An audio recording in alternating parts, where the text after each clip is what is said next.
In the annals of Ada there exists a singular moment that forever stained the legacy of the Noldor. The Kinslaying at Alqualondë. It was Yaiti, 1495, and the trees of Valinor had just been felled by Melkor and Ungoliant, plunging Amon into darkness. Desperate and enraged, Feanor, the greatest craftsman among the elves, roused his kin with a fiery speech, vowing to pursue Morgoth to Middle-earth and reclaim the Silmarils. But, as with so many tragic tales, the roots of this catastrophe were deeper than they seem. At its heart, the kinslaying was an act of desperation, a tragic bid for freedom that spiraled into slaughter. But did it need to happen? Could the bloodshed have been avoided? Many Tolkien scholars and fans alike argue that Alqualondë stands as an unnecessary horror born of arrogance, misjudgment, and haste. The crux of the tragedy lies in Feanor's demand for the Teleri ships. These vessels, fashioned in the likeness of swans, were not mere modes of transport. To the Teleri they were treasures, akin to how Feanor himself revered his Silmarils. When the Teleri refused to lend their aid, Feanor resorted to violence, dragging the Noldor into an act of kinstrife so profound that its echoes would haunt generations. Here, we must ask, was there no other way? Feanor's decision reveals a fatal flaw, not only in his character, but in the dynamics of the Noldor as a people. The haste to pursue Morgoth came not from necessity, but pride. In their zeal, the Noldor ignored the counsel of the Valar, the wisdom of their kin, and the very values they claimed to uphold. Yet it is crucial to note that not all Noldor willingly participated in the bloodshed. Fingolfin and his followers, though bound by the oath of Feanor, were deeply reluctant.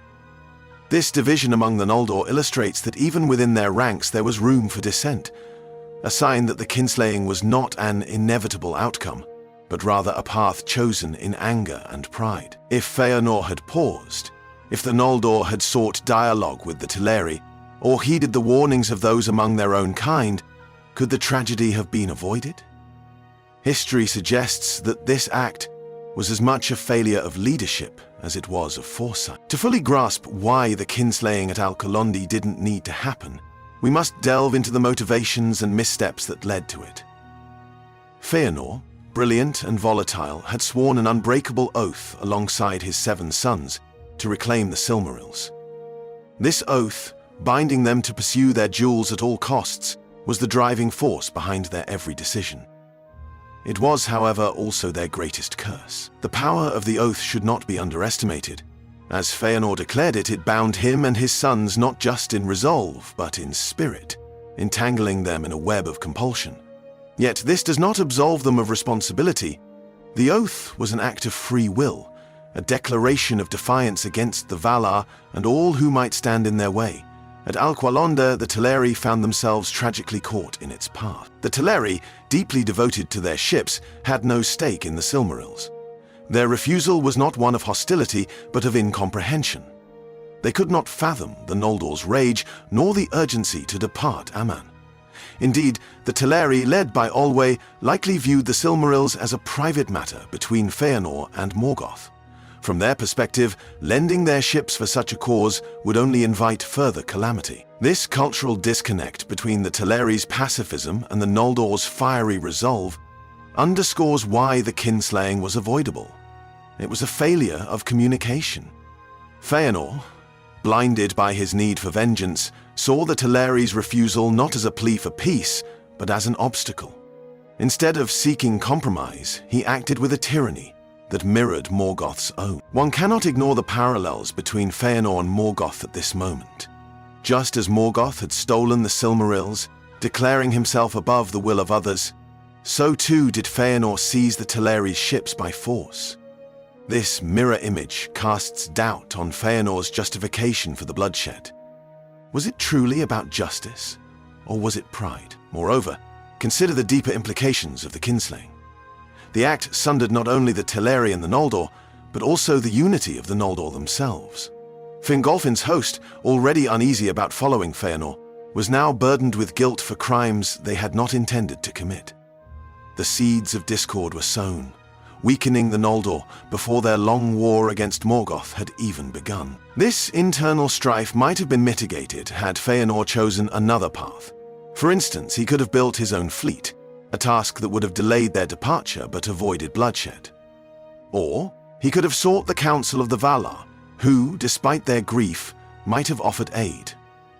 The fact that these alternatives were ignored speaks not to the inevitability of the kinslaying, but to the recklessness of Feanor's leadership. The tragedy of Alqualondë was not an act of fate but of choice, a grim testament to the dangers of hubris and haste. The kinslaying at Alqualondë was not merely a moment of violence, but a turning point, with far-reaching consequences that reshaped the destiny of the elves.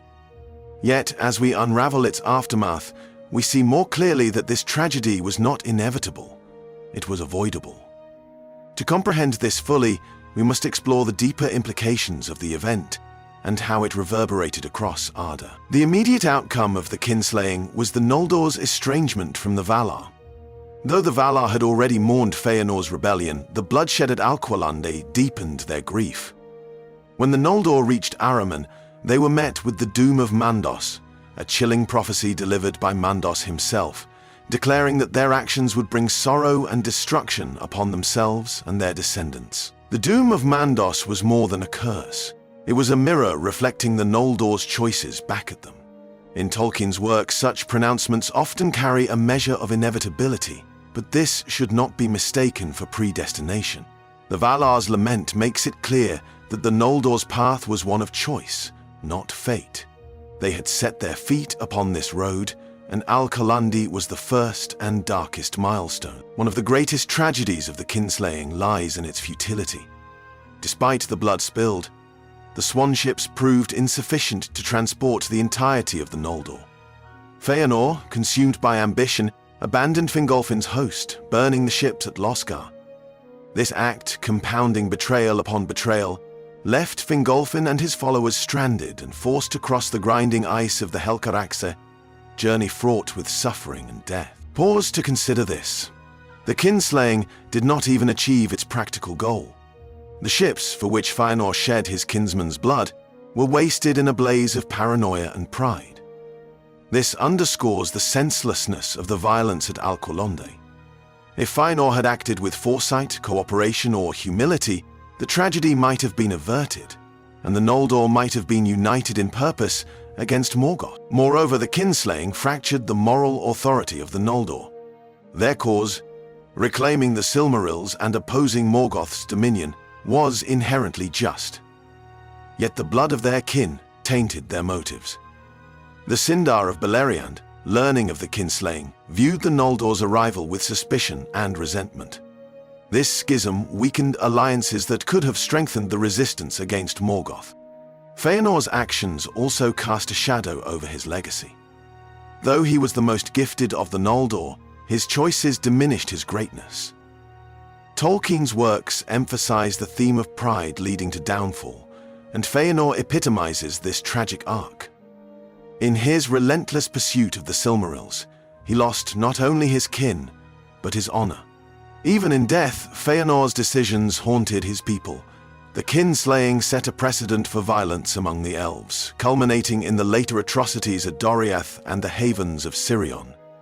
Each subsequent act of fratricide can trace its lineage back to Alqualondë, illustrating how the initial sin echoed through history. Ultimately, the kinslaying teaches us that ambition untempered by wisdom leads to ruin. The Noldor's grief, exile, and suffering were not preordained. They were the fruit of choices made in anger and haste. The tragedy of Alqualondë is not just that it happened, but that it did not need to happen. The consequences of the kinslaying at Alqualondë ripple far beyond the immediate bloodshed, and they prompt us to examine the deeper themes woven into Tolkien's mythology.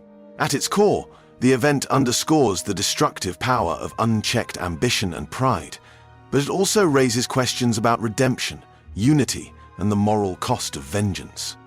The Noldor, who survived the doom of Mandos and reached Middle-earth, carried with them a heavy burden. The memory of Alqualondë was a scar that did not heal, a shadow that lingered in their hearts. For all their bravery and brilliance, the Noldor became a people marked by tragedy. Their accomplishments, overshadowed by their sins. This moral ambiguity is central to Tolkien's narrative. Unlike Morgoth, who is pure malice, the Noldor are not irredeemably evil. They are flawed, capable of both great deeds and grievous errors. Alqualondë exemplifies this duality, illustrating how even noble intentions can lead to ruin when pursued without restraint. Consider how the Kinslaying altered the relationship between the Noldor and the Sindar of Beleriand. When Thingol, king of Doriath, learned of the massacre, he banned the language of the Noldor from his realm, a symbolic rejection of their presence.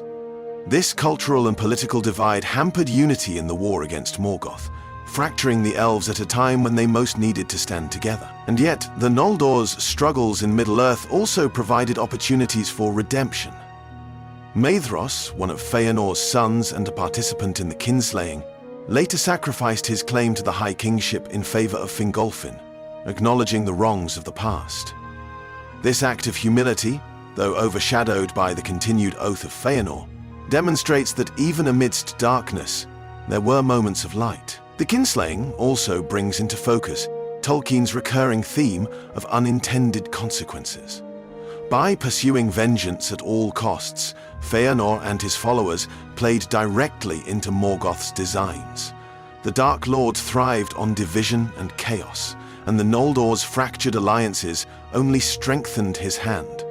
The ultimate irony is that the Silmarils, so fiercely sought after, became symbols of discord rather than unity. Furthermore, the events at Alqualondë serve as a poignant counterpoint to the values of the Teleri. The Teleri, though pacifist, displayed immense courage in defending their ships.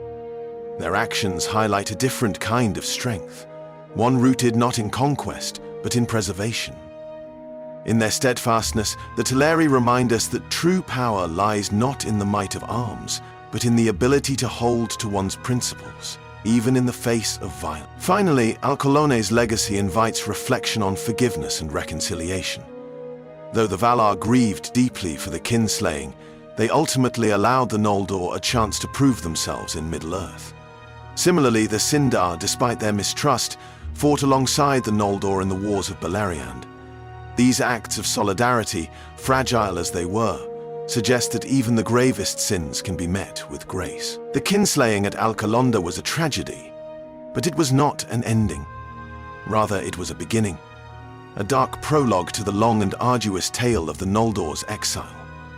Through their struggles, Tolkien weaves a tapestry that challenges us to consider the weight of our choices and the possibility of redemption, even when the path seems irredeemably stained.